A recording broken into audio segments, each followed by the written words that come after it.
Hey everyone, I'm Wa. And I'm Chris, and welcome to Docu Sweeties. We're two longtime friends to discuss the riveting and sometimes trashy world of reality TV and docuseries. Yes, but through our own lens, which can be awkwardly lit sometimes. Maybe it's well lit, maybe it's rainy outside, maybe it's dull, and maybe it's melancholy, but at the end of the day, hopefully mildly sweet. Hi. Hello. So today we are giving you guys the Netflix docuseries Madoff, Madoff, Monster of Wall Street, season 1, episode 2. Yes, honey, he made off with, a lot of money, but not really, I guess, because he got caught. But we can talk about it. Can't wait because we have 4 episodes to talk about it. And this, honey, this one picks up where, listen, in the first episode, we're kind of jumping back in between the FBI realizing that there's a scheme happening and also, realizing the massive scale to it. So, and they had set up going to this lipstick building that was the offices of Bernie Madoff and his one legitimate business, which is like a market manager who has to buy and sell stock on the 17th, the 19th floor is the nice floor. Okay. A fancy ass floor, 19th floor, legitimate business. Everyone's living their lives, honey. On the 17th floor is like the basement baby floor where there's like an illegal situation happening, which we all know is like a pyramid scheme, fake investment firm. On the 19th floor, there are like people there and they're like seedy and none of them really have a high education, and we're gonna like kind of get into it. So um it starts with a confession and an arrest. And we kind of like jump back in time to the present and what was happening in the 80s, which is where we left off in episode 1. Bernie had like ascended from his like childhood to like the, father-in-law situation, the 60s, the 70s, where he like, had made technical advancements for NASDAQ. And then the 80s now are like in the rush of just like people, coke everywhere. It's like, it's a high ass time, literally and figuratively. Like, we're coming off like the 70s, Quaaludes disco. In the 80s, it's just all about the power suits and the fancy cars and like the big hair. It is just like the Texas thing for America. Everything was just like how big, how luxurious, just like so much white powder and so many noses. Wow. Yeah, so this episode, we discover more about the 17th floor, which is the floor that has not a lot, all of the not savory, the unsavory behavior, the Ponzi scheme. That's where the Ponzi scheme lives. And so we get a breakdown of the characters who work down there through the lens of someone who worked on the 17th floor who we can tell felt a little ways about the folks that were on someone on the 19th floor. So 19th floor is legitimate business. 17th floor, not legitimate business. I need to keep that straight because I know I messed it up too, guys. Listen, I'm so sorry. So we're gonna try and say it this way. This happened. The lower floor is is 17, right? So the higher floor is the higher. Anyway, that's how I'm gonna try and do it. Okay, so the 19th floor is the legitimate business. The 17th floor, not the legitimate business. But the 17th floor is the business that makes the most money. I mean, by far. And sometimes the 17th floor, twice that they've dictated, has bailed out the 19th floor. And it's the reason why the 19th floor employees are probably able to make as much as they do, get the gifts that they do, and everyone's allowed to like do whatever. Now, let's get back to the 17th floor and let's talk about some of the characters on that floor. Now, what was described to us through this documentary is that those on the 17th floor were relatively young, relatively uneducated as far as what you would need, quote unquote, to go on Wall Street. But the truth is, you don't actually need a degree to be on Wall Street. Like, if you were savvy and you can figure things out, and as we see from Madoff, who did not have a degree in finance, it is a place where, at least at some point in our history, folks who did not go to Harvard or didn't go to fancy schools that learned how to crunch fancy numbers could start working there if they had the savoir faire and the business savvy to be able to do so. So we meet a couple of people. We meet a man who would like to remain anonymous, but because of that, he sounds like Tracy Morgan. And he talks about how he was on the 19th floor to start off and he worked nights. But then something happened and they put him down to the 17th floor, or he would go there to like do something. Like he was kind of that in between person. And he saw that on the 17th floor, shit was wild. That there were like boxes of like old school documentation everywhere, that they were writing stuff on post-it notes and index cards instead of like the computers. It was very hodgepodgey. We also meet, and he also said there was lots of cocaine and people having sex, like especially the boss, the big boss down there, who I refer to as our Joe Pesci character, but his name is Frank. So Frank is Pasquale. Yeah, yeah. you called him Pasquale. Yeah. Yeah. So Frank is in charge of the 17th floor, and I don't know. We don't know how he met Bernie. At least I don't remember. But the way that Bernie's 19th floor secretary describes him, I mean, we could call her an administrative assistant assistant if we were in our times, but because she started work in the 90s, she's a secretary. So she says that Frank was Italian like her, but Frank was from, I don't know, let's just say Jersey, and she was from Long Island, and they should have been able to relate, but she just couldn't relate to him. Meanwhile, like I'm like, ma'am, you guys sound like you were like cousins, like first cousins. And so she says that he told her that he started off as at a gas station. So she was like flummoxed, or I don't know, trying to use an Italian word. She didn't know what to think of that, and like what was happening down there, but she minded her own business because Bernie took care of everybody. Then we meet another woman by the name of Annette. She was like an older like manager, but she really was the secretary of the secretary of the 17th floor. She made sure that everything was tip top and in shape. They say that she worshiped Bernie. I mean, even in this stupid like reenactment, they have this woman, the actor, like rubbing the picture of Bernie's face, like in such adoration, like, oh my God, she loves him. Like she's so in awe of him. She worked for him for 30 years, and she was his secretary and clerk from Queens. Yeah, she was absolutely. Yeah, as Wa said, and we mentioned it in episode 1, but if you didn't listen, there are reenactment actors throughout this docu-series. That's what's happening. We wouldn't have chosen it ourselves, but that's what is playing out, and we have to just like watch what we're watching. Okay, so there's a Bernie reenactment. There's like all these guys. They all have like pseudo actors. Like I hope those actors got paid a lot, but it's a lot of like slow moving, like like close-up shots of people having reactions. Like it feels like all of these actors got together, honey, right after grad school of like some sort of theater program, and they shot all this in like 2 night shoots. I mean, like, and they're all on shrooms. Okay, I mean, I don't know, but anyway, so let's get back to how fabulously wealthy Bernie is getting, and he's just living the high life with Ruth, honey, his wife, and he has these 2 sons, honey, Mark and Andrew. And it's all like what you think it is, just like 80s decadence. They're always going to Palm Beach. They're just like getting cars. They have houses in Montauk. They have a penthouse now in like New York. They're just like, I mean, living the life. I think they might even have, I forgot they said they had anything West Coast. It's so funny. It's just like, oh, nothing West Coast? Nothing, no, no need to like have like any sort of LA pad. It's just so funny.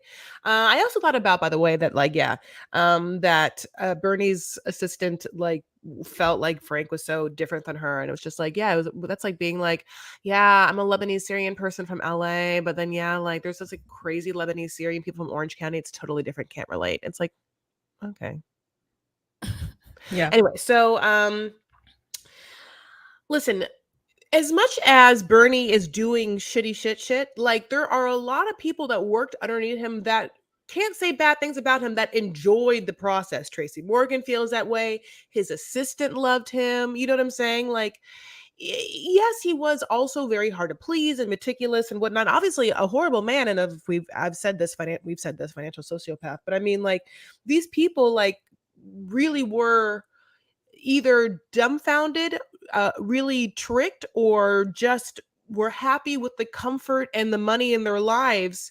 And, can't get over what actually happened. So one other person we meet that's on the shitty 19th floor is this woman named Jody Krupe.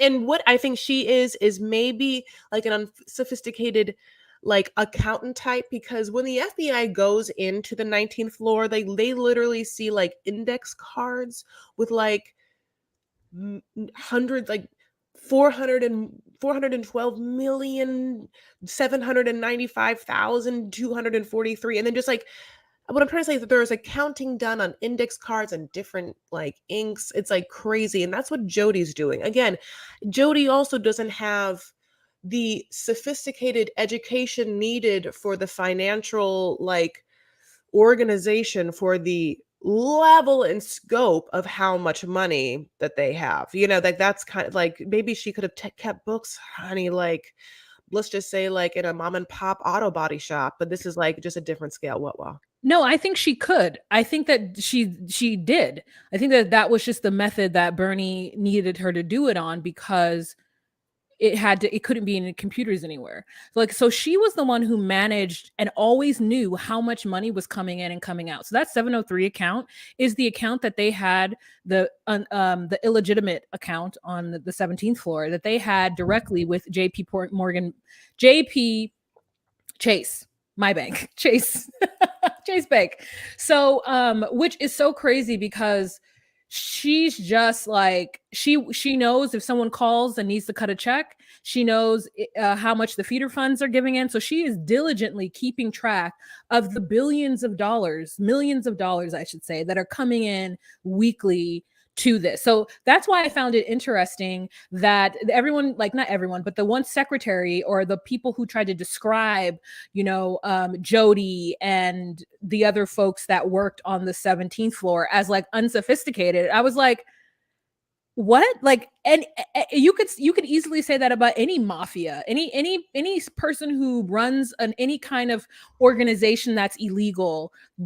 Just because they don't have any formal training doesn't make their crime any less sophisticated than someone else's crime. So it feels interesting, because like I just think they try to like class-wise separate what's going on, but I'm like, at the end of the day, whether or not he was stealing money from poor people or like, working class people, and I can't even say poor people, because like one of the things while watching this was like, this crime happened to people, at least the ones that we saw. And I'm not saying that it didn't happen to everyday working class people, but the people that we were shown, or I was shown while watching this, were people who had some knowledge of investment. And that itself brings them to a level that is like, my parents don't know anything about investing. Like the most they know about it is like, oh, you get stock. Like I am so ignorant when it comes to this part of America, and how, one guy was like, my dad taught me about money. And I'm like, what? My dad told me how to spend it and how to make it. So like, just so interesting that they make it seem like, oh, that the 17th floor was just like so lowly or whatever, but they were the ones making all the money. Just like any organized crime syndicate or any drug dealer from another country who's like El Chapo, like they're doing it. Oh, can I just make a side note? Yeah. In the Zeitgeist, El Chapo's girlfriend just had released a picture from prison. Did you see it? Yep. And everyone on Black Twitter is like, oh, the person she took that picture with is El Chapo. He's dead. The person's gonna be murdered in jail because he's in a picture with El Chapo's wife. Hilarious. Yeah. Yeah, and she's posing, honey. She's like point posing. She's like, tink, and she has cute glasses on. I was like, She whoa, does. honey. Okay, so we go back. So yes, the son. So not only has Bernie had his brother Peter working as in the firm, he also has his sons. Now, his brother Peter's a compliance officer for the 19th floor, the legitimate business, and his sons Mark and Andy work on the 19th floor, the legitimate business. Okay, so I don't know exactly what Mark and Andy do other than they work the trade desk. Head of the trade desk. You know what I'm saying? I feel like that's what they said. Okay, so while that's happening, and Bernie is like quote unquote a family man in the fact that he I guess has his family in the business. Him and Ruth, again, love going to Palm Beach. And we're going to kind of like deep dive in what that means and also how that relates to the business. So, Palm Beach, Florida. Florida has always been somewhat of a mecca for New York people who want either a second home or a summer home. It feels like New York, Florida. There's a lot of people that like vacation in Florida or whatever. Specifically, also cultural groups, and the Jewish cultural group has a also, I feel like a lot of New York Jewish people go in between, and in Palm Beach there's a Jewish community. um Now, in Palm Beach, there are, as in a lot of places, there are country clubs, and the country clubs are independent organizations that have like whatever charters, and I'm probably like all of them pretty much, unless there are something that you can just tell me, were horribly racist and against everyone except waspy white people for the majority of time, but specifically against Black people and against Jews. So they talk about how in Palm Beach, specifically for Jews, like there'd be signs that said like no Jews here and stuff like that for a lot of the country clubs. But there was the Palm Beach Country Club that didn't have that, wasn't racist towards Jews or religious discriminatory against Jews. So Jewish people totally like went all in for the Palm Beach Country Club. We're like, this is our thing. This is we like, this is our place. Like we're super into it. And so it was obviously because of the country clubness, there's going to also be then like a class. Like it was a way in which upper class Jewish people in the area could mingle, like network and everything. So that's a known thing, obviously. And Bernie going there and setting up kind of like an image of wealth there or success there is a calculated move in order to attract business. He's driving in with fancy cars. He's getting them parked by the valet. Everyone knows who he is, like, there's Bernie, there is Bernie.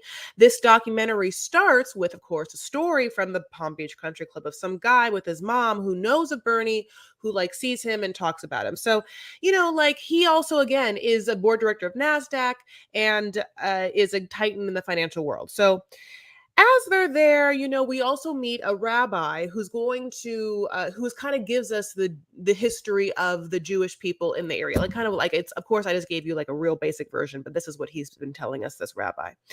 And he also talks about like how Bernie is able to manipulate new investors while also giving them an air of unbridled success, where it's this feeling of like, I don't need your money. I definitely don't need your account at all. I am doing, like, listen, let's be honest. I am so wealthy and my knowledge is so great that you would be so lucky if I did you a favor to take your money and make you money. Well, I'm sorry. It's like, I'm sorry. Do you want money? Because I have it. Do you want what I have? Because I don't need what you have. It's like it's a business tactic. What? It's like a psychological mind fuck that he's basically saying, listen, I'm not hungry like the rest of these fools for your money. So if you have questions about what I'm doing and how I'm able to give you 9% a year back and all of that, then go ahead and just take your money and go somewhere else, right? And people who are looking for a foothold to make sure that their family has money generations after everyone's always looking for that one thing. So while it all seemed too good to be true, because it came through somebody who was obviously in the community and you would think wouldn't do that to them, because they are a niche community that already has to face discrimination in this country. And they're not, a lot of times entered into the white zeitgeist of like privilege and wealth and whatnot. And they have to like skirt around it and create own communities. That if you've created a community and a safe haven for you to survive, and those within your group are still going to prey on you and take advantage of you, it just doesn't feel like they would do that. And that it's very clear, I think, in every culture, and it especially happens in the Black community. Like in many of the different Black communities, like Nigerians will scam Nigerians, Ghanaians will scam Ghanaians, Belizeans will scam Belizeans, because it is easier to scam people who look like you and to earn the trust of the people who you share a common goal, religion, race, creed with than anything else. And it just really is quite indicative of how much of a sociopath and how like narcissistic and crazy and greedy this person was, that nothing was sacred. Nothing. And when we talk more about his relationship with his brother, like nothing was sacred. That man was horrible to those around him, and then he was still good to others of those around him. So he created an abusive relationship. Like it's like classic abuse. Those people around them, you yell at them, you berate them, you do all of these things emotionally to them, but you give them money and you buy them gifts and you make sure that they're comfortable. And if they come to you with a problem, you take care of it. But in exchange, they are allowed you are allowed to belittle them and to do things to them. So what happens with this is that there is this hedge fund. Out of this becomes all these hedge funds, right? Greenfield Greenwich is a huge hedge fund client of him, and that's one of those feeder accounts. So Fairfield Greenwich, they are taking the money from all of these people, their pensions, their life savings, like whatever money that they're given, and they are like, we'll take your money and we'll do great things with it. But they are giving this money to Bernie, and it's their clients have no idea how they're investing their money, what trades are happening. They just know that they get some kind of email or documentation from Fairfield Greenwich that says this is how much money you're making. And again, whenever they're like pulling out or getting interest yearly for that, they're actually getting the money, right? It's not like they're not receiving any money, through it. They're doing well. They're living their lives. They're retired. They're, they're putting their kids through school. They're doing all these things, right? So in essence, like, think about it this way. You give your money to a company and they take your money and they do whatever with it and give you profits from it, or give you whatever the words are for it, right? You don't have any idea what they're doing with your money, but it is up to them, because you are paying them. They're taking a fee or commission from you when you give them your money, or yearly or whatever. They're doing that. And so they need to be making sure that what they're doing with your money is legitimate business. They're supposed to look out for your interests. That is what you are paying them good money to do. And these hedge funds, these feeder funds that are just feeding the illegitimate business, are not doing that, because Bernie is making them money. Yep. That's true. So we meet some people. We meet one of these people that he scammed is this woman, and she talks about how the fact that like her and her dad, just like his biggest thing was that all he wanted to do was like earn enough money in life and just be able to live off the interest at some point and retire. And she looked at his documents and she realized that he had invested with Bernie. He was getting 15%, and she was like, "Dad, how the hell are you getting 15%? That's like, it's like a down, like that seems a lot." And he's just like, "Honey, don't worry your pretty little head." Oh, little girl. He doesn't know how to like think about that's money stuff. That's dad stuff. I gotta know about that. So one of the heartbreaking things is that some of his victims have passed or whatever, and so some of the children have to like deal with the fallout. And so we find a son and a daughter who like talks about the fact that their parents had invested in Bernie. And it's like, yeah, did the trust of having a life inheritance with someone, it's a huge amount of trust to like give your money to someone. It's just, it made me really feel bad. But anyway, let's go back to Fairfield Greenwich. So Greenwich, one of the guys that like runs that is this guy named Walter Noel. And he has like a bunch of hot daughters, okay? And a bunch of hot daughters just marry like at the top of their game, like Bridgerton style, like, across the board, like a bunch of like highfalutin dudes in various sectors, just giving Bernie more access. And there's like Bernie's access isn't just, and we've talked about, like, it's not just Palm Beach country clubs, although there obviously is a large amount of Jewish people and Jewish charities and foundations from top to bottom that like had money with him. But also he has access to like Europe and like European banks, and like there's just, his circles of influence just keep getting greater and greater. Meanwhile, his brand of like, I'm rich and I don't tell people's shit about anything. I'm real secretive. Like it unfortunately is really working. And therefore, there's just a lot of money coming in from the hedge fund feeder guys, and now the access to the global cash. He's just like, there's just global banks that like he can connect with and like think that they're doing something super secretive and cool and making them money and then giving them an edge of other people, but like they're all fucking dumb victims. Let's go back to Walter Noel, because I Oh. don't understand. This person is pretending to have so much money, but they don't fix their teeth. This man looks like he is a vampire. He has vampire teeth, and they're yellow because he has not brushed after time he sucks blood. Look at those eyebrows.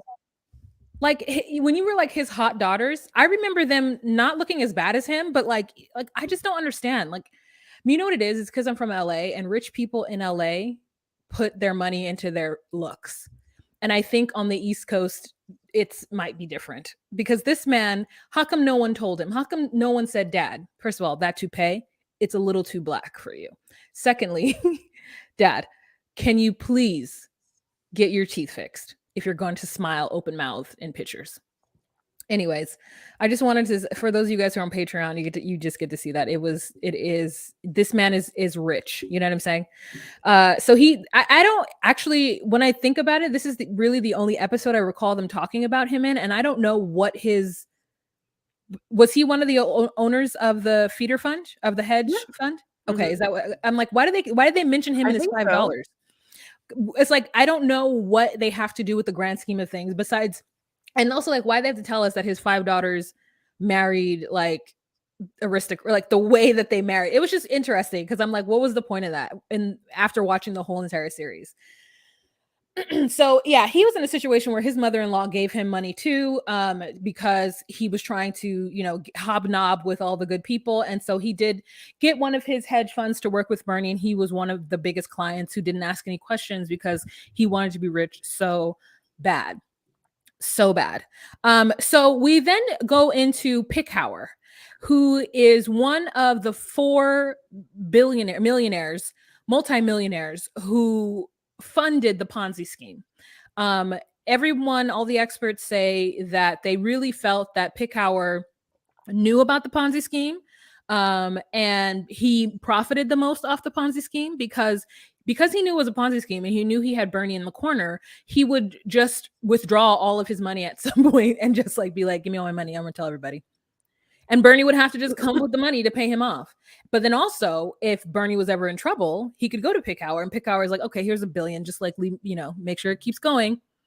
Like, it was like he was just playing with millions of dollars the same way you play with Monopoly money or like lottery money or like whatever. Like, just like, okay, yeah, I have $10 a week to buy to do the lotto.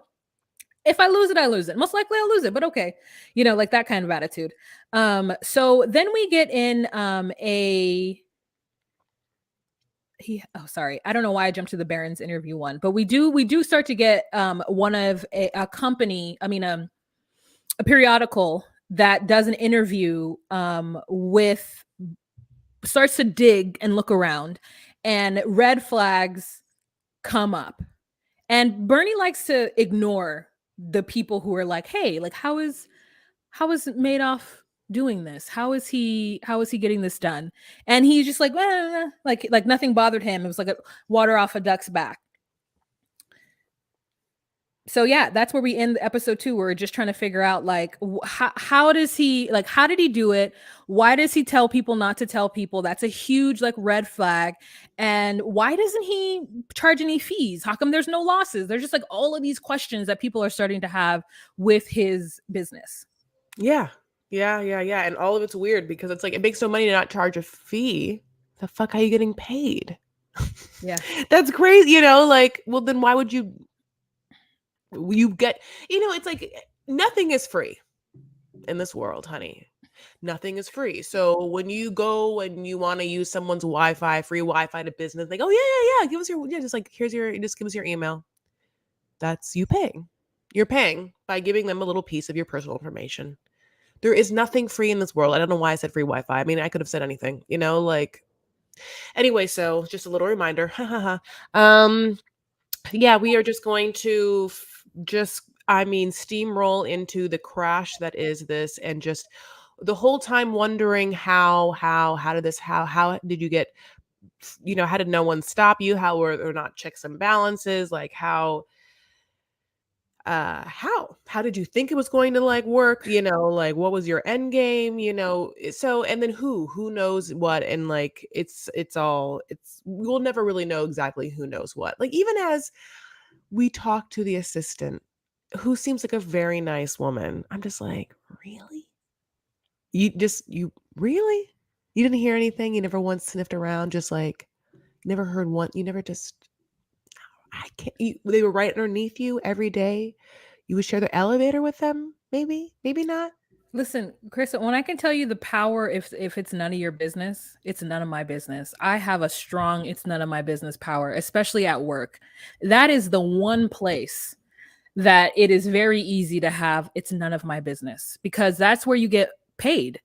And unless it is your business, like, unless someone doing something is directly going to affect you later down the line, then you make it your business. But if those people, those unsophisticated people who work below me, if listen, do I want them to fuck up my money? I do not. And Bernie's already kind of like a hothead. I can't actually go talk to him about it. Like he it's like they're all abused. He bred a space where people were like indebted to him and loved him, but also feared him. I mean, listen, I totally get it. I get what you're saying. I just, I LOL, because I think my only childness brings it up, so that I think everything is my business, or I want it to be my business, or it should be my business, or I gotta know. So I'm just like, I'm a, you know this about me. It's one of the beautiful differences that makes us friends. Anyway, thank you so much for listening. If you want more information on us, you can. I don't know why I said it that way. If you want more information, you can absolutely get more information at DocuSweeties on Instagram, and at DocuSweeties on TikTok, and at DocuSweeties1, because Wah really fucked that one up, on Twitter. Wah? Yeah, and if you wanted to see our beautiful faces and get the visuals of what you were listening to right now, you could support us on Patreon for $10 a month, and you get exclusive content. You get the podcast or the visuals of it immediately after we're done filming it and talking about it. And we also go live the first Monday of every month to talk about various things. So come on over to Patreon and join us. You will have fun. Okay. Well, you guys have a good day, whatever time you're watching this, doing this, whatever. And stay tuned for episode 3. Alrighty. Okay. Bye. Bye.